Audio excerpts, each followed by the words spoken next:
This is a story of ethnic cleansing of mammoth proportions, which has been going on for last 50 years or so, and these are the unheard Hindus of Pakistan who have been persecuted, maligned, brutalized by the state and the extremists in their country of residence just for the fault that they were Hindus. This religious persecution has escaped the attention of the international community for unknown reasons. Today we will take you through the plight, the suffering, the humiliation and the murder of these innocent victims of a religious cleansing that has happened so close to our country, and we have been oblivious of this crime being committed so close to our nation. Let us go through the life and the turbulence these people have faced for the last 50 years and have an idea of what, why and how of this problem. Hello and welcome. My name is Dr. Omendra Singh Ratno. It is my pleasure to take you through this journey of exploration and present this documentary on an urgent and a grave human rights issue of the continuing persecution of Hindus in Pakistan. Over the years, the problem has assumed grave proportions, but the international community, including the UN, Amnesty International and others, have largely ignored this issue. On behalf of IndiaFacts.com, this is a modest effort to kindle people's attention and spread awareness about the shocking and the sorry plight of the persecuted Hindus of Pakistan. Ladies and gentlemen, 1947 is an year which is etched so deep in our psyche that probably no amount of time is going to erase it. That was the year when the subcontinent was divided geographically on the basis of religion. And ever since, this has been a very turbulent journey, especially for Hindus in the subcontinent. From 15% in 1947, this community has been facing a lot of issues and a lot of problems and a state-sponsored persecution. In 1971, the Indo-Pak War, which ended up in creation of Bangladesh, this problem gained huge proportions, and a mass exodus happened from Sindh and Punjab of Pakistan to Sindh and to Rajasthan and Punjab of India. It got worse with Ziaul Haq as the military dictator of Pakistan, and things have been happening on the downward side for Hindus in Pakistan, so much so that now Hindus constitute a mere 2% of the population of that country. We have a person of Pakistani descent who has been working with these people, with these unfortunate people for last 10 years, Mr. Jay Ahuja, and we will try to understand the intricacies of this issue and the solutions, proposed solutions in this conversation with him. So let's talk to Mr. Jay Ahuja. Hi, how are you, doctor? I'm good. आज आपका समय ले रहे हैं, हम इस बहुत मार्मिक विषय पर आपके विचार जानना चाहेंगे। ये बताइए कि ये समस्या इसका जन्म कैसे हुआ, इसके क्या कारण थे कि ये घटना घटी, किस तरह से पाकिस्तान में हिंदुओं को प्रताड़ित करके उन्हें यहाँ भेजा जा रहा है और उन्हें वहाँ पर इस तरह सताया जा रहा है, इसका जन्म कैसे हुआ इस समस्या? शुरुआत तो विभाजन है डॉक्टर। 1947 का जो विभाजन था, 1947 के विभाजन के समय एक स्टेट ऐसा था जिसको पाकिस्तान में जाना अपने आप में बहुत बड़ा दुर्भाग्य था। 51% से ज़्यादा हिंदुओं की आबादी थी सिंध में। सिंधी हिंदुओं के रिप्रेजेंटेटिव के तौर पे लाला दौलत राम जगत राय को नियुक्त किया गया। मीटिंग्स चल रही थी, जिन्ना, नेहरू, गांधी और बाकी सारे लीडर जो थे उस समय पे वो सब उसमें बैठे थे। तो डेजर्ट एरिया के 3 ज़िले राजस्थान के, जैसलमेर, बाड़मेर, जालौर, 2 ज़िले, 2.5 ज़िले सिंध के, जिसमें नगर पारकर, थार पारकर, उमरकोट, इस बेल्ट को मिलाते हुए आधा हैदराबाद ज़िला, और साथ में बनासकांठा, कच्छ और भुज, इन जिलों को मिलाकर के एक नया सिंध बनाने की बात थी, जिसमें हिंदू आबादी शिफ्ट हो और वो हिंदुस्तान का पार्ट बने। अनफॉर्चुनेटली जो सिंधी हिंदुओं के लीडर थे वो ये कह कर के आ जाते हैं वहाँ पे कि सिंध के रहने वाले हिंदू तो चीनी की तरह दूध में कहीं पे भी जाके घुल जाएंगे, और ये बड़ा दुर्भाग्य था। 51% से ज़्यादा हिंदू आबादी के स्टेट को उनको दे देना बिना किसी कारण के। कोई भी ये चीज़ एक्सपेक्ट नहीं कर रहा था। सबसे बड़ी हिंदू आबादी भी वहीं रह रही थी। पंजाब आधा आ गया, बलूचिस्तान पूरा चला गया, नॉर्थ वेस्ट प्रोविंस पूरा चला गया। ये बताएं कि क्या ये बात ऑन रिकॉर्ड है कि हिंदू लीडर्स ने उस वक्त सिंध में हिंदू पॉपुलेशन के लिए सिंध का हिस्सा मांगा था, या ये मात्र एक भावुकता का इशू है हमारे लिए? क्या ये ऑन रिकॉर्ड है बात कि हमारे लीडर्स ने उस वक्त मांग की थी? पहला जो भारत पाकिस्तान के पार्टीशन का प्रपोजल है उसमें ये सारी चीज़ें मैंशनड है। उसमें ये सारी चीज़ें लिखी हुई हैं कि सिंधी पॉपुलेशन को एडजस्ट करने के लिए, सिंधी हिंदू पॉपुलेशन को एडजस्ट करने के लिए एक अलग स्टेट बनेगा, जैसे आधा पंजाब आया उसी तरीके से। ये रिकॉर्ड हमारे पास में अवेलेबल ऑन रिकॉर्ड। ठीक है, तो फिर आपके हिसाब से ऐसा क्यों हुआ कि ये घटना नहीं घटी? सिंध का विभाजन क्यों नहीं हुआ? ये बेसिकली उस समय की लीडरशिप की कमजोरी। नेहरू के वो बड़े नजदीकी आदमी थे। नेहरू जी के आग्रह पे कि सिंध इनको दे दो, डिस्प्यूट पूरा ख़त्म हो जाएगा। और वो आदमी अगस्त में तो पार्टीशन डिक्लेयर होता है, वो आदमी अप्रैल में ही नेहरू जी की कोठी में दिल्ली शिफ्ट हो जाता है और नेहरू जी की कैबिनेट का पहला मंत्री भी बनता है। ये किसकी बात कर रहे हैं? लाला दौलत राम जगत राय। वो शिफ्ट कर गए वहाँ से, और कैबिनेट मंत्री भी बने। तो जिस तरह से टोटल एक्सचेंज ऑफ पॉपुलेशन एक खामख्याली बन के रह गई, उस तरह सिंध का विभाजन भी एक अधूरी त्रासदी हिंदुओं के लिए बन गई, बहुत बड़ी। तो ये हमारी लीडरशिप का ही फेलियर था, इसका एक जीता जागता उदाहरण, बहुत बड़ा वाला। अच्छा जय, आपने बड़े विस्तार से हमें सिंध के बारे में बताया। थोड़ा हमें बताएं कि पूरे पाकिस्तान में चूँकि विभाजन के समय हिंदू रहते थे, तो क्या ये जो परसिक्यूशन हिंदुओं का आज हो रहा है वो सिर्फ सिंध में सीमित है या बाकी प्रांतों में भी है, और उसके क्या प्रोपोर्शंस हैं, उसकी पॉपुलेशन डायनेमिक्स क्या हैं? सबसे ज़्यादा आबादी, हिंदू आबादी ऑन रिकॉर्ड है पाकिस्तान के जनगणना के आंकड़ों के हिसाब से सिंध में रहती है। अच्छा, बकाया दूसरे नंबर पे पंजाब में है, तीसरे नंबर पे बलूचिस्तान में है, और फिर कश्मीर में तो एक बच्चा भी ढूंढने से अब नहीं मिलेगा आपको। POK जो पाक ऑक्यूपाइड कश्मीर है, नॉर्थ वेस्ट प्रोविंस फाटा में कुछ गुरुद्वारे, ग्रंथी और कुछ सिख रहते हैं। अच्छा, ऐसी तथ्यात्मक पुख्ता जानकारियाँ हैं। ये 2% से भी अब नीचे रह गए हैं। जो पहली जनसंख्या की गणना में 15% से ज़्यादा थे हिंदू वहाँ पे, हिंदू और सिख माइनॉरिटीज़ जो थे, अब वो 2% से भी कम रह गए।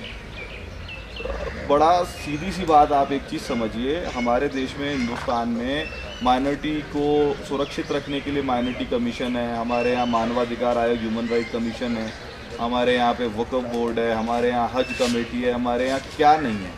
हाँ नहीं, उसके बारे में बात करेंगे हम। पहले आप मुझे बताइए कि 15 से 2% हो जाना, तो क्या इनको ज़मीन खा गई, आसमान निकल गया, या क्या हुआ? घटना क्या घटी है?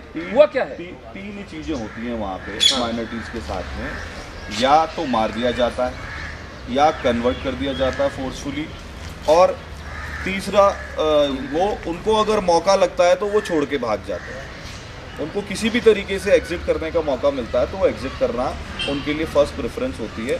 नहीं, लेकिन हम अगर 15% की बात कर रहे हैं तो ये संख्या करोड़ों में जाती है। हाँ ठीक है, मैं ज़रा समझना चाहता हूँ, इसलिए मैं आपसे इसको थोड़ा सा डिटेल में पूछ रहा हूँ कि मान लीजिए उदाहरण के तौर पर माने कि लगभग 1 करोड़ लोग रहे होंगे, तो वो आप ये कह रहे हैं कि इनमें से कुछ लाख मार दिए गए, कुछ लाखों का धर्म परिवर्तन कर दिया गया, और कुछ लाख यहाँ पर आ चुके हैं। ऐसा कुछ प्रोपोर्शन है? यहाँ पर अभी तक जो लोग आए, कुल संख्या उनकी 1971 के बाद में रिकॉर्ड मेंटेन हो रहा है। उससे पहले बॉर्डर फेंस नहीं थे, तो कोई ऑफिशियल डेटा या रिकॉर्ड भारत सरकार के पास है नहीं उसका। 1971 के बाद से अभी तक 1.5 लाख लोग आ चुके हैं। यहाँ पे। मात्र 1.5 लाख लोग हाँ, हैं। मात्र 1.5 लाख, क्योंकि वीज़ा के इश्यूज बहुत मेजर हैं, हर एक को पाक नेशन की तो तरफ बाकी जो लोग हैं वो 1 करोड़ में से मान लीजिए 99 लाख। उसमें जो जिनको हमारे यहाँ पे अनुसूचित जाति या अनुसूचित जनजाति कहा जाता है, यानी SC और ST का जो वर्ग है, उनको बड़ी तादाद में कन्वर्ट किया गया है, उनको बड़ी तादाद में मारा गया है, उनकी बड़ी तादाद में बच्चियाँ उठाई गई हैं।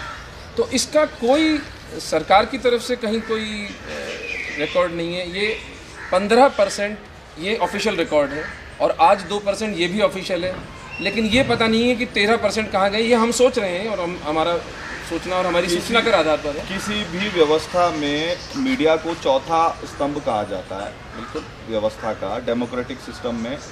और वहाँ पे एक तो आर्मी रूल बहुत बार रहा, तो वहाँ मीडिया की वैसे भी कोई औकात नहीं है। अभी आर्मी का प्रॉक्सी रूल आज भी है, आप सब जानते हैं, हम भी जानते हैं। उससे भी बड़ी बात ये है कि वहाँ मीडिया में भी माइनॉरिटीज़ के लिए ब्लैकआउट है।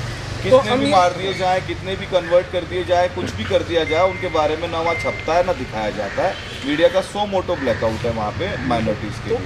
तो हम ये एक सेफली डिड्यूस कर सकते हैं कि 1 करोड़ हिंदू और सिख पाकिस्तान की सरजमीन से गायब हो गए, ये हम कह सकते हैं। मार दिए गए या कन्वर्ट हो गए। बहुत दुखद बात है। जय, अब आज की परिस्थिति पर आते हैं। ये बताइए कि आज की तारीख में कितने हिंदू और सिख पाकिस्तान में बचे हैं, जो हिंदू हैं और सिख हैं और पूरे देश में अलग अलग राज्यों में फैले हुए हैं। उनकी अमूमन आपके हिसाब से संख्या क्या है? मेरे हिसाब से नहीं है, ये पाकिस्तान की सूचना जो उनके सेंसस के हिसाब से है, उनकी जनगणना के हिसाब से 2% का आंकड़ा है, जो लगभग 45 लाख की संख्या होनी चाहिए। 45 लाख हिंदू और सरदार अभी भी पाकिस्तान में बचे हैं जी। अच्छा, तो उनकी 45 लाख तो बहुत, ये सब अलग अलग राज्यों में है। इसमें क्या है इनका विस्तार किस तरह से है? जब से पाकिस्तान का तालिबानाइजेशन चालू हुआ है पिछले 28-30 साल से, नॉर्थ वेस्ट प्रोविंस फाटा से ये शुरू हुआ, सबसे पहले वहाँ ख़त्म किया गया। उसके बाद वो आगे बढ़ के बलूचिस्तान और पंजाब में स्प्रेड हुआ, उसके बाद वहाँ पे ख़त्म किया गया। और सब लोग कंसोलिडेट होते होते या तो छोड़ के भाग रहे हैं, और अगर उनको देश से बाहर निकलने का मौका नहीं मिल रहा तो वो सिंध की तरफ माइग्रेट कर रहे हैं, दक्षिणी पंजाब की तरफ माइग्रेट कर रहे हैं। इसलिए बड़ा नंबर जितना भी है वो अभी सिंध प्रांत में है और उसके बाद में पंजाब और बलूचिस्तान। अच्छा जी, अब ये एक महत्वपूर्ण पहलू जिस पे हम बात करेंगे वो है कि अब ये घटना तो घट रही है हमारे सामने और पिछले 70 साल से घट रही है। जब से पार्टीशन हुआ है तब से ये बेचारे एक त्रासदी को झेल रहे हैं। तो एक तो मीडिया का आपने बताया कि उसके पास मीडिया चूँकि आंशिक रूप से ही स्वतंत्र था पाकिस्तान के अंदर, तो मीडिया से बहुत उम्मीद लगाना भी हमारी ही मूर्खता होगी। किंतु क्या सरकारें भी इसमें कोई योगदान नहीं कर रही हैं? इन लोगों को क्या पूर्णतः भुला दिया गया है? और मैं जब सरकार कहता हूं तो भारतीय सरकार और पाकिस्तान की सरकार दोनों के रवैयों में और दोनों की तरफ से क्या कुछ कदम उठाए गए हैं या नहीं उठाए गए हैं, इस पर ज़रा रोशनी डालें। देखिए, मेरी जितने लोगों से बात होती है, मेरे फ़ोन कॉल्स भी बहुत फ्रीक्वेंट है वहाँ पे, मेरी सब लोगों से बात होती है, जो यहाँ आते हैं उनसे भी बात होती है। थोड़ा सा बेटर टाइम पूरे 65 साल की हिस्ट्री में परवेज़ मुशर्रफ का डिक्टेटरशिप का रूल रहा है माइनॉरिटीज़ के लिए, बस। Really? परवेज़ मुशर्रफ? हाँ। और वो आदमी वर्ल्ड वाइड पाकिस्तान की इमेज को थोड़ा सा मेकओवर करना चाहता था। ये एक बड़ा फैक्टर था जहां उसने माइनॉरिटीज़ को ग्राउंड पे प्रोटेक्ट करने का प्रयास किया था। और जहाँ तक अगर परवेज़ मुशर्रफ की पूरी उनकी तकरीरें सुने या उनकी बात सुने या उनके राज्यकाल को भी देखें, तो वो ऐसा नहीं है कि वो सिर्फ उनके लिए एक PR एक्सरसाइज थी। मेरा जो अपना अनुभव है वो ये है कि वो एक आर्टिकल ऑफ फेथ भी था उनके लिए। वो वाकई अक़लियतों के लिए फील करते थे। आपकी क्या सलाह है? आपका क्या अनुभव है वहाँ से जो लोग आए? ये मेरा अनुभव नहीं, वहाँ के लोगों का ही अनुभव मैं आपसे शेयर कर रहा हूँ कि परवेज़ मुशर्रफ के टाइम पे पुलिस उनकी बात सुनने लग गई थी। पुलिस को ये इंस्पेक्शन थे कि माइनॉरिटीज़ को प्रोटेक्ट करना। इसका सीधा सीधा निष्कर्ष ये निकलता है कि यदि लीडरशिप चाहती, इसका मतलब ये हुआ कि अगर इसका निष्कर्ष ये निकलता है इस बात का कि अगर लीडरशिप चाहे तो इस समस्या को सुलझाया जा सकता है। ये इतनी विकट समस्या नहीं है, या इनसॉल्युबल समस्या नहीं है, क्योंकि परवेज़ मुशर्रफ का श्री अटल बिहारी वाजपेयी साहब के साथ में एक इक्वेशन थी और शायद उसका परिणाम भी रहा हो कि पॉलिटिकली वो उस समय के भारत पाक डिस्कशन के एजेंडा में इस विषय को गंभीरता से अटल जी रूल्ड जो गवर्नमेंट थी बीजेपी की उसने उठाया था और उनके दबाव के कारण से परवेज मुशर्रफ साहब ने उस पर कॉग्निजेंस नहीं दिया। लेकिन हमें श्री परवेज मुशर्रफ से इसका क्रेडिट नहीं लेना चाहिए, उनके लिए आर्टिकल ऑफ फेथ भी था। हम तो दबाव बहुत पहले भी डालते रहे थे लेकिन किसी लीडर ने हमारी नहीं सुनी थी। ये परहैप्स एक पर्सनल क्रेडिट है परवेज मुशर्रफ को कि उन्होंने माइनॉरिटीज़ के लिए वो फील जेन्युइनली करते थे और उसको उन्होंने इम्प्लीमेंट किया। ये एक बहुत इंपॉर्टेंट पॉइंट है क्योंकि परवेज मुशर्रफ अभी भी पाकिस्तान की राजनीति में सक्रिय हैं। तो ये यहाँ पे हम लोगों के लिए एक इम्पॉर्टेंट बात हो सकती है कि वो सहानुभूति रखते हैं इस मुद्दे पर। अब ये बताइए कि आज की परिप्रेक्ष्य में पाकिस्तानी सरकार इस मुद्दे के प्रति संवेदनशील है, कुछ किया जा रहा है इन लोगों के लिए या वो आंख मूंद के सो रहे हैं?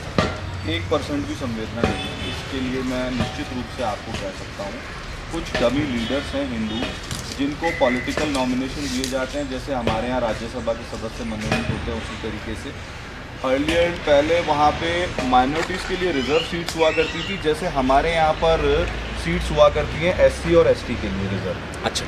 और वो सीटों का सारा रिजर्वेशन ख़त्म कर दिया। अब हर सीट पे हर जना चुनाव लड़ सकता है, तो वो डेमोक्रेटिक सिस्टम में इलेक्ट होके जाने का राइट भी अब छीन लिया। आरक्षण समाप्त कर दिया। हाँ, नहीं कोई आरक्षण वहाँ पे माइनॉरिटीज़ के लिए नहीं। दूसरी बात, हमारे देश में माइनॉरिटी कमीशन है, हमारे देश में बहुत सारी संस्थाएं हैं, वक्फ बोर्ड है, हमारे देश में ह्यूमन राइट कमीशन, इतनी सारी संस्थाएं माइनॉरिटीज़ के राइट्स को प्रोटेक्ट करने के लिए और इतनी सारी स्कीम्स हैं और इतना सारा मीडिया उनको सपोर्ट करता है, इतनी सारी व्यवस्थाएं उनके लिए हैं कि वो प्रिविलेज्ड सिटीजन अपने आप को यहाँ फील कर सकते हैं। करने भी चाहिए ठीक है, लेकिन वहाँ पर ऐसा कुछ भी नहीं है। हमारे यहाँ सुप्रीम कोर्ट के जो जज हैं, अच्छा, इस स्तर के व्यक्ति रिटायर्ड जज राष्ट्रीय मानवाधिकार आयोग के अध्यक्ष होते हैं। माइनॉरिटी कमीशन में भी इसी लेवल के लोग बैठते हैं, लेकिन वहाँ पर माइनॉरिटी कमीशन नहीं है और जो मानवाधिकार आयोग है वो 1.5 कमरे में चलता है।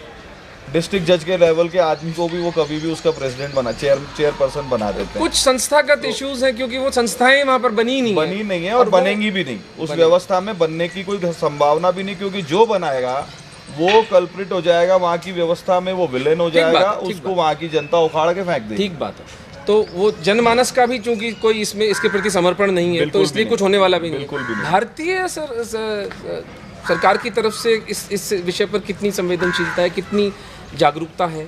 अटल बिहारी वाजपेयी जी के समय पर एक प्रपोजल मूव हुआ और सारे स्टेट से प्रपोजल मंगवाए गए, आपके यहाँ कितने पात्र व्यक्ति हैं जो भारतीय नागरिकता के अधिकारी हैं, अब पीसफुल स्टे 7 साल का चाहिए। वो प्रपोज़ल के लिए मैं मनमोहन सिंह जी का एक बार तो धन्यवाद ज़रूर देना चाहूँगा, क्योंकि वो प्रपोज़ल कंक्लूड होते होते केंद्र सरकार तक पहुँचते पहुँचते अटल जी की सरकार चली गई। ठीक है, लेकिन चूंकि प्रपोज़ल फाइनल स्टेज पे था, सारी लीगल कार्रवाई अब सब पूरी हो चुकी थी, लोगों की पात्रता के आधार पे फॉर्म भरे जा चुके थे, तो उन्होंने इसको एज इट इज़ अप्रूव किया। तो ये हमें और हमारे ऑर्गेनाइजेशन की डिमांड पे 5,000 रुपये तब भी प्रति व्यक्ति नागरिकता शुल्क रखा गया था, उसको पूरे को ख़त्म किया। तो इसके लिए हम और कांग्रेस सरकार को भी साधुवाद दे सकते हैं कि उन्होंने मदद की, एक काम में मदद की। दूसरा, उन्होंने हमारे साथ जो ब्लंडर कर दिया इस इशू के लिए ब्लंडर कर दिया, पहले सिर्फ 2 लॉन्ग टर्म वीज़ा के लिए, स्थायीवास वीज़ा के लिए सिर्फ 2 लोगों की गारंटी या 2 लोगों की आईडी और इंट्रोडक्शन चाहिए होता था। अच्छा। स्पॉन्सर 2 चाहिए होते थे, कोई भी सिविलियन, भारत का कोई भी नागरिक। ठीक है। उसमें से हटा करके उन्होंने एक गजेटेड ग्रेड के अधिकारी की पात्रता को मैंडेटरी कर दिया, अनिवार्य कर दिया। इसका नुकसान ये हुआ कि जो आना चाहता है वो आ नहीं रहा, क्योंकि कोई भी सरकारी अधिकारी किसी की भी अपने सगे भाई की भी गारंटी देने में या इंट्रोडक्शन देने में हिचकता है। ये तो इफेक्टिवली ये करना हुआ कि हम लोग आप अपने भरोसे मर जाओ। अपनी भाषा में हमारे और सीमांत लोक संगठन के लोग इसको पॉलिसी ऑफ डिस्क्रिमिनेशन कहते हैं हम लोग। मैं तो इसको पॉलिसी ऑफ डिस्ट्रक्शन कहूँगा कि आपने हिंदुओं को उनके भरोसे छोड़ दिया, क्योंकि कौन गजेटेड ऑफिसर होगा जो गारंटी लेगा? कोई नहीं लेगा। ये बहुत बड़ी प्रॉब्लम है। ये तो इफेक्टिवली ये कहना हुआ कि हम वीज़ा देंगे नहीं आपको। ये बिल्कुल यही उनका तरीका है। उसके बाद मजबूरी में लोग धार्मिक वीज़ा पे आने लगे, तो धार्मिक वीज़ा भी सबकी रिश्तेदारी है राजस्थान में, उनको राजस्थान का वीज़ा देना बंद कर दिया। आदमी वीज़ा मांग रहा है बाबा रामदेव का मंदिर देखने के लिए, उसको वीज़ा दिया जा रहा है हरिद्वार के लिए। ये अगेन पॉलिसी ऑफ डिस्क्रिमिनेशन, क्योंकि उनको ये डर है कि ये धार्मिक वीज़ा पे जाएंगे और वहाँ अपने आप को सरेंडर कर देंगे गवर्नमेंट के सामने कि हम तो वापस नहीं जा सकते, हम मरने के लिए तैयार हैं, हम जेल जाने के लिए तैयार हैं, वापस नहीं जाएंगे। भारतीय सरकार की संवेदनशीलता भी आपके लिए बहुत उत्साहवर्धक नहीं है? पिछली 10 साल तो बहुत ख़राब थे, लेकिन अभी जैसे ही सरकार बदली, हम बदली हुई सरकार के सभी बड़े नेताओं से पीएमओ में भी गए, हम लोग राजनाथ सिंह जी गृह मंत्री जी से भी मिले, हम लोग सुषमा स्वराज जी से भी मिले। वीज़ा इश्यूज़ की जो छूट हम चाहते हैं, वहाँ इस्लामाबाद से जो वीज़ा हमको नहीं मिल रहा हमारे लोगों को, उस पर अभी काम होना बाकी है। लेकिन यहाँ जो लोग रह रहे हैं उनके लिए बड़ी सारी रियायतें इस केंद्र सरकार ने दी हैं। अच्छा, जैसे तो कि कुछ पॉजिटिव कदम उठ रहे हैं। पहले नौकरी करना ऑफिशियली अलाउड नहीं था, उसको अलाउ कर दिया। Very good. दूसरा, उनका ये कहना था कि आप जब तक भारतीय नागरिक नहीं बनोगे तब तक एक स्टेशन को या एक म्यूनिसिपल एरिया जहाँ का आपको वीज़ा, वहाँ से बाहर नहीं जा सकते। ठीक है। अब कोई भी आपको लॉजिकली कहीं पे जाना अलाउड है, जैसे आपका परिवार यहाँ सेटल हो गया लेकिन आपको नौकरी दिल्ली में मिल रही है। अच्छा, तो दिल्ली में जो आपको नौकरी दे रहा है अगर वो लिख के देगा तो आपको दिल्ली का वीज़ा मिलेगा। आप ऐसे 3 स्टेशन का वीज़ा आप ले सकते हो। तो कुछ मूवमेंट हुआ है नई सरकार इसी तरीके से जो शादी करके महिलाएं वहाँ से आई बहुत सारी जी, उनके लिए एक बहुत बड़ी परेशानी ये थी कि उनका मैरिज सर्टिफिकेट मांगा जाता था जी। अब शादी उसने यहाँ करी तो मैरिज सर्टिफिकेट भी यहाँ बनेगा, लेकिन परेशानी क्या थी कि पाकिस्तान सरकार से ये लिखवा के लाओगे तुमने वहाँ शादी नहीं करी है, जो बड़ा इम्पॉसिबल टाइप का टास्क होता था। फिर वापस उसको 20-20 साल 25-25 साल महिलाएं दादी बन गई हैं, नानी बन गई हैं, उनको नागरिकता नहीं हुई है। वो अपने ही परिवार में रह करके नरकीय जीवन जी रही हैं। वो अपने घर की शादी ब्याहों में नहीं जा सकती, वो कहीं ट्रांजिट नहीं कर सकती। उनके लिए ये बाध्यता खत्म कर दी मैरिज सर्टिफिकेट की, और उनको ये कह दिया आप एक 100 रुपए के स्टाम्प पेपर पे डिक्लेरेशन दो, आपका टाइम 20 साल। बड़ा क्रांतिकारी कदम है। हाँ, बहुत बड़ा कदम है, बहुत बड़ी रिलीफ है। इसी तरीके से हमारे यहाँ की कोई बच्ची शादी करके वहाँ गई कभी किसी समय में, वो विधवा हो गई तो वो वापस अपनी नागरिकता के लिए अप्लाई कर सकती है, ये भी एक रिलीफ दिया है। से बहुत मूवमेंट हो रहा है, काफ़ी मूवमेंट हो रहा है। पूरे देश में कैंप लग रहे हैं, 48 डिस्ट्रिक्ट्स को आइडेंटिफाई किया गया, जिसमें राजस्थान के 4 डिस्ट्रिक्ट्स में कैंप लग चुका है। जो लोग पात्र हैं उनकी एप्लीकेशन ली जा चुकी हैं, और बकाया 26 जिलों में अब राजस्थान सरकार कैंप लगाने जा रही है। जय, सबसे एक महत्वपूर्ण पहलू जिसको मैं थोड़ा व्यक्तिगत रूप से समझना चाहूँगा आपके माध्यम से, कि आपने कहा कि इनकी हत्याएं हो जाती हैं, इनका धर्म परिवर्तन करा दिया जाता है या उन्हें खदेड़ दिया जाता है। आप मुझे थोड़ा इसको विस्तार से बताएं कि ऐसे ही कोई गांव में घुस के तो किसी की हत्या कर नहीं सकता, ऐसे ही तो किसी का धर्म परिवर्तन नहीं किया जा सकता। कानून है, पुलिस है, मिलिट्री है, मीडिया है, जैसा भी है, पंगु है तो भी वो है तो सही। तो इसका मोडस ऑपरेंडाई क्या है, ये किस तरह से हिंदुओं को वहाँ पर परेशान किया जाता है, इसका थोड़ा डिटेल में विस्तार से बताइए।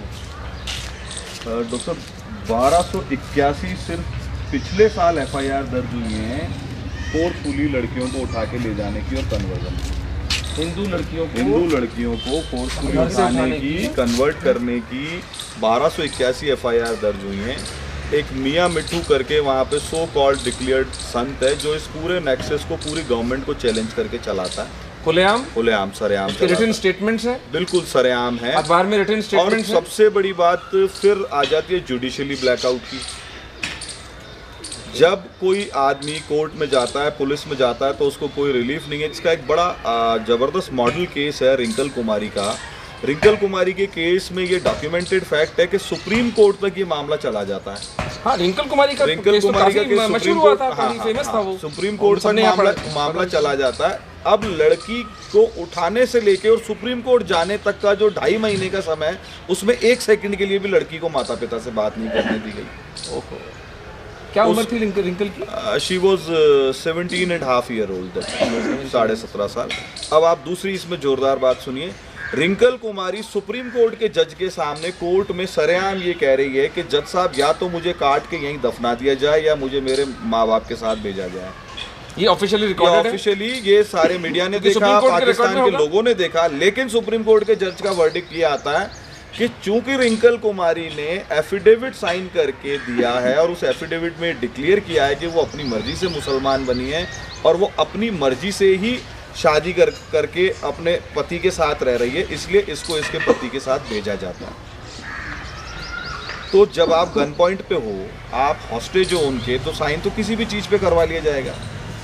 लेकिन रिंकल ने कोर्ट में ये बयान दिया फिजिकली था खड़े होकर के उसने कोर्ट में बयान दिया, कि मैं सुप्रीम मुसलमान कोर्ट नहीं बनना हाँ, चाहती। नहीं, उसने कहा कि मुझे मेरे माता पिता के साथ भेजा जाए या मुझे काट के यहीं दफना दिया जाए। और फिर उसका क्या परिणाम हुआ उसके? वो उसका परिणाम ये हुआ कि वो उसको उस दिन वो अपने पति के साथ ही गई वापस, जैसे पहले रह रही थी, वो सो कॉल्ड पति जिसने उसको किडनैप किया, फोर्सफुली कन्वर्ट किया। उसके बाद में रिंकल कुमारी का कोई पता नहीं है। मोर ओवर लोगों का ये मानना है कि या तो उसने आत्महत्या कर लिया, उसको मार के कहीं फेंक दिया गया होगा, दफना दिया गया 2 साल से उस बच्ची को देखा नहीं गया? नहीं, किसी ने नहीं देखा। उसकी माँ पिता सब रो धो के उसका 70% से ज्यादा परिवार नागपुर आ चुका है ऑलरेडी, माइग्रेट होकर। रिंकल का ये तो बहुत घिनौने काम हो रहे हैं। अगर बच्चियों के साथ में ये किया जा रहा है, ये 1281 FIR वो है डॉक्टर साहब, ये तो पाकिस्तान ह्यूमन राइट कमीशन का रिकॉर्ड। ये वो लोग हैं जिनकी हिम्मत है उनके खिलाफ थाने तक जाने की। इसे अधिक से ज्यादा केस तो रिपोर्ट ही नहीं होते। फिर वही बात आ जाती है कि SC/ST के जो लोग उनकी लेबर हैं, उनके खेतों में काम कर रहे हैं, they are slaves, they are बंधुआ मजदूर। उन बंधुआ मजदूरों का कोई केस कहीं डॉक्यूमेंटेड नहीं है। 11-12 साल से ज़्यादा की बच्चियां वर्जिन नहीं रहती हैं, उठा ली जाती हैं, उनको कैसे भी रखा जाता है, कुछ भी किया जाता है। ऐसे बहुत सारी बातें आप ऑफ द रिकॉर्ड माइक बंद करके किसी से भी यहाँ पूछ सकते हैं। अच्छा, ये आप कितना श्योर हैं कि ये बातें सब हिंदू स्पेसिफिक हैं? वो लोग जब हम बातचीत कभी चलती है तो कहते हैं कि यार सभी के साथ हो रहा है हमारे यहाँ, तो ऐसा नहीं है कि सिर्फ हिंदुओं के साथ में हो रहा है। क्या इसकी क्या सूचना है आपकी कि is this all Hindu specific? अलग अलग तरीके के अलग अलग फैक्ट्स हैं जो उनके लिए सबसे पहला तो काम ये है कि काफिरों को खत्म कर दिया जाए। तो वो पहला धर्म निभा रहे हैं, उसमें फिर नंबर 1 काफिर हिंदू हो जाते हैं, उनके लिए सिख हो जाते हैं, उसके बाद में फिर बाकी भी लोग हैं। पर फर्स्ट और सॉफ्ट टारगेट हम हैं, क्योंकि हम बहुत ह्यूमिलेटेड पॉपुलेशन है, वहाँ की बहुत कमज़ोर पॉपुलेशन है, हमारे लोग शांति प्रिय हैं। और उसका ऐतिहासिक परिप्रेक्ष्य भी है, क्योंकि बंटवारा ही जब धर्म के आधार पर हुआ था तो वो घृणा वहाँ पर पढ़ाई भी जाती है, वो इंडोक्ट्रिनेशन भी चल रहा है और उसको बाकायदा स्टेट सपोर्ट भी है, एक्सट्रीमिस्ट सपोर्ट भी। जो देश पैदा हिंदुस्तान से नफरत करके हिंदुओं की नफरत, हाँ, और जो देश आज भी जिंदा उसी इशू पर है, एक इसीलिए वो देश क्योंकि उनको हिंदुस्तान से नफरत के नाम पे सबको इकट्ठा रखना आता है। अच्छा, ये बताएं कि और जो अमीर तबका है हिंदुओं का वहाँ पर, उनके बारे में सुनने में आता है कि उनमें से ज़्यादातर लोग वहाँ से माइग्रेट कर गए हैं, या तो मिडिल ईस्ट चले गए हैं या यूरोप चले गए हैं या हिंदुस्तान आ गए हैं। उनको किस तरह से सताया जाता है वहाँ पर? रिंकल की तरह ही वहाँ पे एक केस और हुआ था। घर में बाहर से ताला बंद लड़की को, एक लोहाना परिवार में, बनिया परिवार में, पूरी सिक्योर्ड फैमिली को ताला तोड़ के 10 लोग गन पॉइंट पे लड़की को उठाते थे। ये कब की घटना है? ये कुछ 3 साल पुरानी घटना है। नवाब शाह के पास एक जगह टंडो आदम, वहाँ वो परिवार भी माइग्रेट होकर जोधपुर आ गया पूरा। क्या हुआ उस बच्ची को? नहीं मिली, लौट के नहीं आई। FIR हुई, सब कुछ हुआ, तो ये मुकदमे लड़े गए और साइमल्टेनियसली परिवार माइग्रेट भी करना शुरू हो गया। तो इनकी प्रॉपर्टीज भी वहाँ पर महफूज नहीं है, हिंदूज की बच्चियाँ तो नहीं है महफूज, कुछ भी और क्या क्या परसिक्यूशन है, कुछ भी महफूज नहीं है, कुछ भी महफूज नहीं है। वो सरेआम कहते हैं कि तुम जो मकान बना रहे हो, दुकान बना रहे हो, धंधे कर रहे हो, खूब करो और बढ़ाओ, ये सब हमारे और हमारी औलादों के काम आएंगे। ये ओपनली कहा जाता है, ओपन थ्रेट है। एक एनार्की और एक केओस वाली हालत है जिसमें कि हिंदूज बिल्कुल वहाँ पर, अमीर से अमीर भी हिंदू अगर किसी रेस्टोरेंट में, ढाबे में खाना खा रहा है, उसने ग्लास में पानी पी लिया और अपनी आइडेंटिटी उसकी ओपन हो गई, तो वो मतलब ऐसे ट्रीट करते हैं कि ये साला काफिर ने इस ग्लास में पानी पी लिया तो अभी ग्लास ही काम का नहीं, वो तो ठीक है, लेकिन रिटोरिक नहीं, हमें कॉन्क्रीट, जैसे एक तो प्रॉपर्टीज उनकी महफूज नहीं है, एक उनकी बच्चियां महफूज नहीं है और उनका जीवन भी सुरक्षित नहीं है।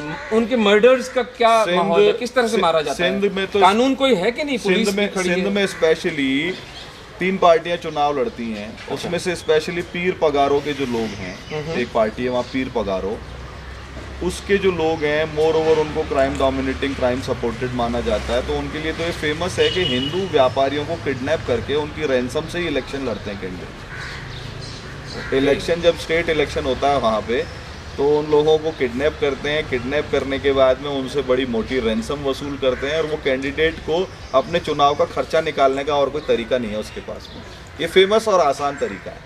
तो एक बात सोचनी पड़ेगी कि जब ये इस तरह से मार मार के और इस तरह से बच्चियों को किडनैप करके हिंदुओं को भगा देंगे तो फिर किडनैप किसका करेंगे? फिर आपस में कर लेंगे। They have to do that. जय, अब ऐसा करते हैं कि आप हमें कुछ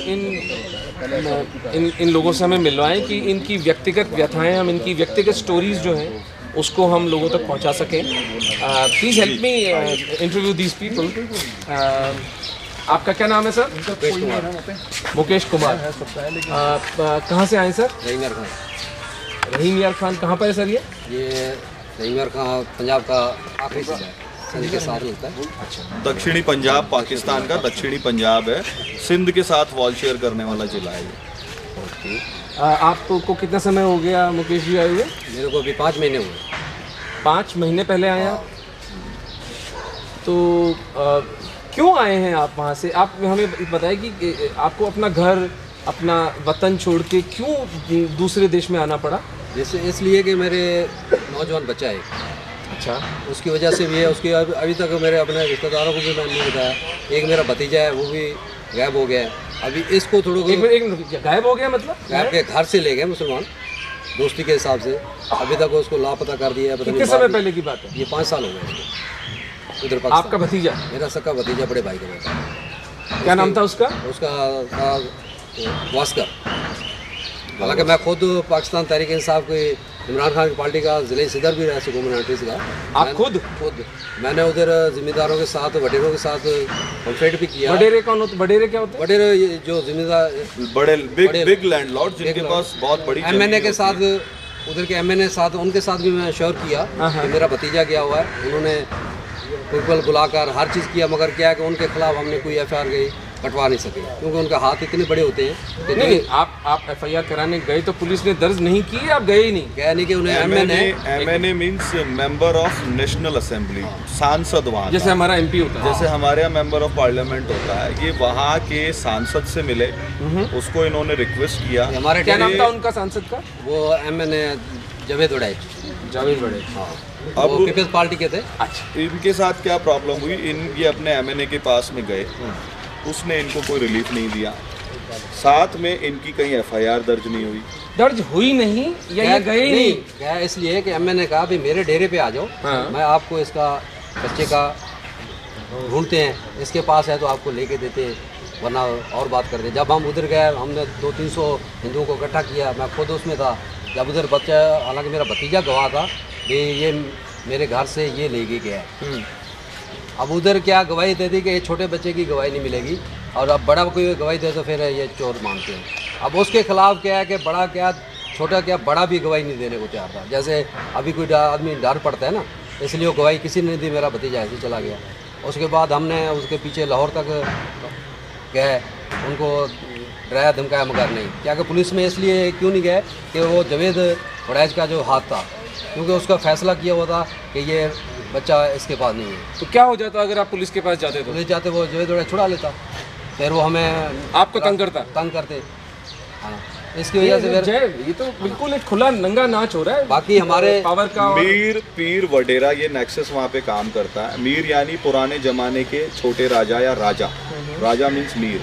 वडेरा बहुत बड़े लैंडलॉर्ड, 5-5 हज़ार 10-10 हज़ार बीघा जिनके पास जमीन है। चौधरी और मीर पीर हैं मस्जिदों में काम करने वाले इमाम, या मज़ारों पर जो चिश्ती होते हैं जैसे हमारे यहाँ पे, ये नेक्सस काम करता है। तो वो वडेरा है, उसने अपने घर पे पंचायत जोड़ करके ये डिसीजन कर दिया तुम्हारा लड़का ये आज भी नहीं लेके गया, और इनके छोटे भतीजे की गवाही को मानने से मना कर दिया। फिर इनकी इतनी हिम्मत थोड़ी थी कि उसके घर पे किए हुए फैसले के अगेंस्ट वो पुलिस में जाएं, तो इनकी जो है जिंदगी नर्क बन बहुत जाती है। एक ट्राइबल सोसाइटी होती है, जैसे Yes, कोई yes, बिल्कुल yes, प्राचीन मध्ययुगीन समाज होता है, ऐसा ही है। Medieval societies. तो वो लॉ, आई थिंक रहीम यार खान हमारे इंडियन बॉर्डर से कितना दूर होगा? इंडियन बॉर्डर से तो दूर है, गंगानगर से अगर पकड़ेंगे तो कुछ 150 किलोमीटर 200 किलोमीटर दूर है।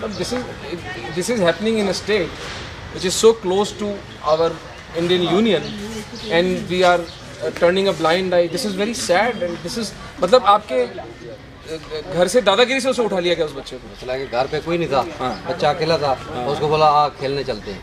अच्छा, उसके बाद वो बच्चा आया नहीं? उसके बाद वो बच्चा आया। एक मिनट आप आए जरा। कालू राम जी। आपका क्या नाम है? पाकिस्तान से 14 साल 14 साल हो गए आपको? अच्छा, आप क्यों आए पाकिस्तान से? आप रिश्तेदार नहीं थे हमारे। थोड़ा तेज बोलो कालू। रिश्तेदारों की वजह से आए हैं आप? वहाँ पर आप आराम से थे, चैन से, सुकून से थे? नहीं सुकून तो नहीं। थोड़ा तेज क्या क्या तकलीफ थी वहाँ पर आपको? तकलीफ ये है कि हिंदू का और मुसलमान का फ़र्क है। इसी साल कहीं जाए आए तो दिक्कत आती थी इसी साल। रोज़मर्रा की ज़िंदगी में आपको वहाँ परेशान किया जाता था या आपको रहने देते थे, कोई फ़र्क नहीं पड़ता था? रहने का तो गाँव का हिसाब था। ऐसे टीका तिलक लगा सकते थे आप वहाँ पर? हैं? वहाँ मंदिर भी कम है। अच्छा अच्छा अच्छा। आपका क्या नाम है सर? पीरा जी। पीरा जी, आप कब आए हैं पाकिस्तान? इधर आ जाओ, इधर आ जाओ। मेरे को 15 साल हो गए। 15 साल हो गए आपको। आप क्यों आए सर पाकिस्तान से? बस हिंदुस्तान को देखने के लिए आए थे। देखने के लिए। कैसा लगा हिंदुस्तान आपको? बड़ा अच्छा है। तो वहाँ के हालात के बारे में बताएंगे थोड़ा सा? बड़ा अच्छा है। अच्छा, नहीं, पाकिस्तान के हालात के बारे में बताएं। पाकिस्तान की हालत का नहीं बता सकते। अच्छा, क्यों नहीं बता सकते? सारा परिवार वहाँ बैठा है। पीरा जी, पाकिस्तान के बारे में आप कुछ भी बताने के लिए क्यों तैयार नहीं है, जरा आप बताइए। सारा मेरा परिवार वहाँ बैठा है। अगर मैं किसी के खिलाफ बात करूँ तो मेरे परिवार को दुख है। नहीं, आप किसी के खिलाफ बात नहीं करनी है, हम तो आप तो अपनी तकलीफ बताइए। जायज़ बात तो करेंगे, वो जायज़ बात का भी दुख आएगा, दुख आएगा। मतलब आप यहाँ कुछ भी बोलेंगे तो इसका सीधा सीधा बुरा असर आपके वहाँ पे रहने वाले परिवार वालों पे पड़ेगा। यही कहना यही चाह बात है। मैं तभी अब नहीं बोल सकता, मेरे को पता सारा ही है। मैंने पहले मेरी 1929 का जन्म है, तो 17-18 साल वहाँ हिंदुस्तान का टाइम था, मैंने सब देखा है। जी जी फिर पाकिस्तान बना 47 में, जी बस इससे 70 साल में भी वहाँ गुजारे हैं। जी जी 70 साल में मैं अब 2000 में यहाँ पहुँचा हूँ। जी जी। पता तो मेरा सारा है मेरे को, पर अभी मेरे बोलने की हिम्मत नहीं है। बहुत दुख की बात है कि आप बोल भी नहीं हिंदुस्तान सकते। का पहला टाइम ही देखा है, पाकिस्तान का टाइम देखा है, हिंदुस्तान का टाइम भी देख लिया है। 15 साल में हिंदुस्तान का भी पूरा पता लग गया है, मगर किसी के खिलाफ मैं बात नहीं कर सकता। ठीक है, वाजिब बात है। आप अपनी परिवार की सुरक्षा करने के लिए स्वतंत्र हैं, वो आपका अधिकार है। मेरा परिवार बैठा है, मैं को बंदागत बन जाएंगे तो मैं वीज़े पर जाऊंगा, वहाँ घूमूंगा, अपने परिवार से मिलूंगा, तो ये आज वाली बात मेरे आपके ऊपर भारी पड़ेगी वो। ठीक है, ठीक है, आपने इतनी बात की, वो बहुत आपका उपकार है। Now I will request our friend Jay, who has been so patiently guiding us through this tour, to introduce us to a group of refugees, Hindu refugees from Pakistan, from a different area. These unfortunate souls are from Sindh, Pakistan. Let us listen to their story and their plight. Jay, please हमें इन लोगों से मिलाइए, इनकी कहानी बताइए ज़रा। Doctor साहब, सिंध में हमारे बॉर्डर से, राजस्थान के बॉर्डर से, इंडियन बॉर्डर से लगती हुई डिस्ट्रिक्ट है अमरपुर। अच्छा। और अभी जो अवेलेबल एरियाज हमारी जानकारी के हिसाब से सबसे ज़्यादा हिंदू पॉपुलेशन जो है वो इसी बेल्ट में है। उमरकोट में है वो सिटी भी, मेरे ख्याल से वहाँ 70% हिंदूज रहते हैं। हाँ, मेजोरिटी जो लोग हैं हिंदू ही हैं, और इस पर्टिकुलर डिस्ट्रिक्ट में बहुत बड़ी आबादी में रहते हैं। एक खेती करने वाली कौम है पुराने समय से, जिनको हमारे यहाँ पर भी बहुत लोग माइग्रेशन के टाइम आए हुए हैं, ओड राजपूत कहते हैं। अच्छा। इनका मूल जो पेशा है वो खेती करना है, और ये वहाँ के बड़े बड़े वडेरे या वहाँ के जागीरदार जमींदारों के यहाँ खेती भी किया करते थे। और ये एक परिवार 1.5 साल पहले आया था, इनके पीछे पीछे इनके फिर कई रिश्तेदार आ गए, इसलिए इस जगह पर आप हमें बात कराएं ज़रा इनसे। जजराज जी, आपका क्या नाम है? मेरा नाम जजराज सिंह। अच्छा जजराज जी, आप कब आए हैं पाकिस्तान से? सर मैं आया हूँ, मेरे को 3रा साल भी चल रहा है। आप क्यों आए हैं पाकिस्तान से? वहाँ ये हिंदू देश है, हम हिंदू हैं। यहाँ पहले कुछ वहाँ हिंदू से सलूकात गवर्नमेंट सही कर रही थी, अभी वो पहले जैसा सम्मान नहीं रहा हिंदुओं के लिए। क्या मतलब है इस बात का, सम्मान नहीं रहा? सम्मान ये रहा, तो जो हम मजदूरी करते हैं वो मजदूरी पूरी उनकी वापसी भरपाई नहीं होती है, आप दाल रोटी पे ही चलाते हैं हमें। इससे तो काफ़ी प्रॉब्लम है, जो सब पूरी मीडिया की पूरी पृथ्वी पे ही हर आदमी को जान पहचान है क्या वहाँ की गवर्नमेंट हिंदुओं से कितना सलूक करती है। तो इसलिए हमने बोला अपने बच्चे हैं छोटे छोटे, इनको लेके जाते हैं, हिंदुस्तान की धरती है, अपनी हमारी धरती है, हिंदू राज है, उसमें से हमारे को सहयोग करेंगे, इसलिए हम वहाँ अपना देश छोड़ के मरना जीना अभी इस धरती पे, यहाँ की हिंदुस्तान की धरती पे रहेंगे। तो आपको जब वहाँ पर इस तरह से तंग किया जाता है तो आपको कोई सरकारी सहायता नहीं मिलती है? आप पुलिस के पास जाते होंगे, आर्मी के पास जाते हैं, कोई प्रोटेक्शन नहीं मिलता है? इसके बारे में बताइए। प्रोटेक्शन तो क्या, वो उनका शासन पूरा ही माउंटेन है, बेल्ट पूरा ही माउंटेन है, गवर्नमेंट भी उनकी है, इतनी भरपाई यहाँ हमारे अब 3 साल से हम यहाँ आए, हमारी नहीं ID है, नहीं कुछ, कोई प्रॉब्लम इस हिंदू गवर्नमेंट में नहीं, हमारी भरपाई नहीं हो पाई। तो वहाँ वो हम तो हिंदू हैं, वहाँ मुसलमान का राज है, वो हमारे लिए क्या करेंगे? कुछ नहीं करते हैं, कुछ नहीं करते हैं। कुछ किस तरह से तंग? एक तो आपको पैसा नहीं देते, आपकी मजदूरी नहीं देते, जी। और किस तरह से तंग करते हैं? जैसे कुछ पहले आज से 2-3 साल तो बनियों में 2 लड़कियों को लेके गए थे, वो उसने खुदकुशी करके अपना जीवन आत्महत्या कर दी। उस बच्ची ने? हाँ, उस बच्ची ने। वो नाम क्या था उस बच्ची का? रिंका कुमारी। ये पूरी मीडिया पे उनका अभी तक भी केस जारी है, चल रहा है, फिर भी हुआ कुछ भी नहीं उनके लिए। उससे पहले अपना शिव का बड़ा मंदिर है, उसमें से पुजारी 3 रहते थे, उनको सरेआम काट के टुकड़े पूरी मंदिर में फैला दिया। ऐसी तो कई दुर्घटना होती रहती है, क्या क्या आपको बताएं। गवर्नमेंट को सब कुछ हर तरह की इंफॉर्मेशन मिलती रहती है, पूरा पता है गवर्नमेंट को। और कुछ नहीं करती गवर्नमेंट आपकी रक्षा के लिए? कुछ भी नहीं करा अभी तक भी। मैंने काफ़ी मोदी सरकार से लेकर मोदी को कांग्रेस सरकार से लेकर मैंने पूरी हर तरह की कोशिश की है। देखो आप, हमारे ये जो भी आए हैं लोग, काफ़ी 32 लोग वापस चले गए, बैठने की कोई सुरक्षा उनकी नहीं हुई, फिर वो मजबूर वापस चले गए। अभी ये भी जाने वाले हैं, ये भी चले जाएंगे वापस, ये समा रहा तो क्या होगा अगर वापस जाएंगे तो वहाँ पर क्या होगा आपके साथ? वहाँ पर तो वो माउंटेन बने, वो माउंटेन करें दिन।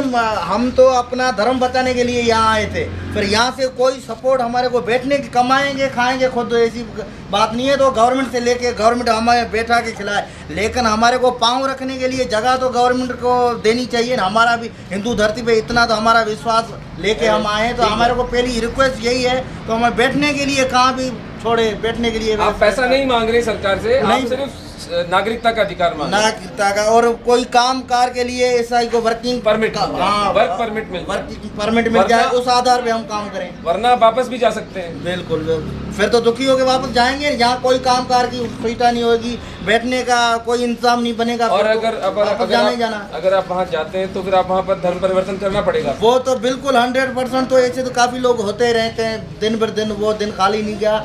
उमरकोट से पहले जो दूरी पे है, उनसे बिल्कुल डेली का मामला है, ये करना पड़ता है, उनकी मजबूरी।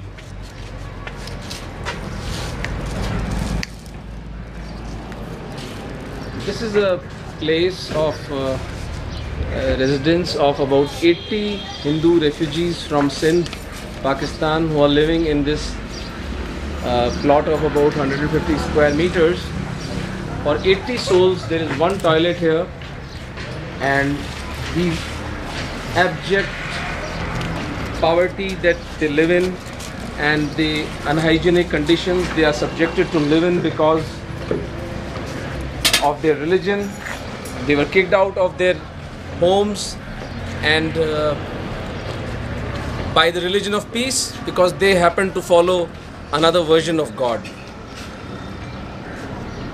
Where human beings are persecuted like this, where teenage girls are raped, converted and married off to 65-year-old men, where human beings are killed for following a particular religion, where human beings are kidnapped for ransom at free will, when the state turns away from the plight of its citizens just because they happen to follow a particular kind of religion, that is an ethnic cleansing and a genocide of humongous proportions. When this is happening so close to our borders, in a neighboring state, in a nation which was created out of the subcontinent on the very basis of religion, can we turn a blind eye to the suffering of fellow Hindus? Can we turn away from the plight of these human beings persecuted, killed and raped for their religion is a question that we have to answer, is a question that we have to ponder upon and bring up solutions to. We cannot be indifferent to the suffering of fellow human beings just for following a particular religion. I thank you for your patient viewing.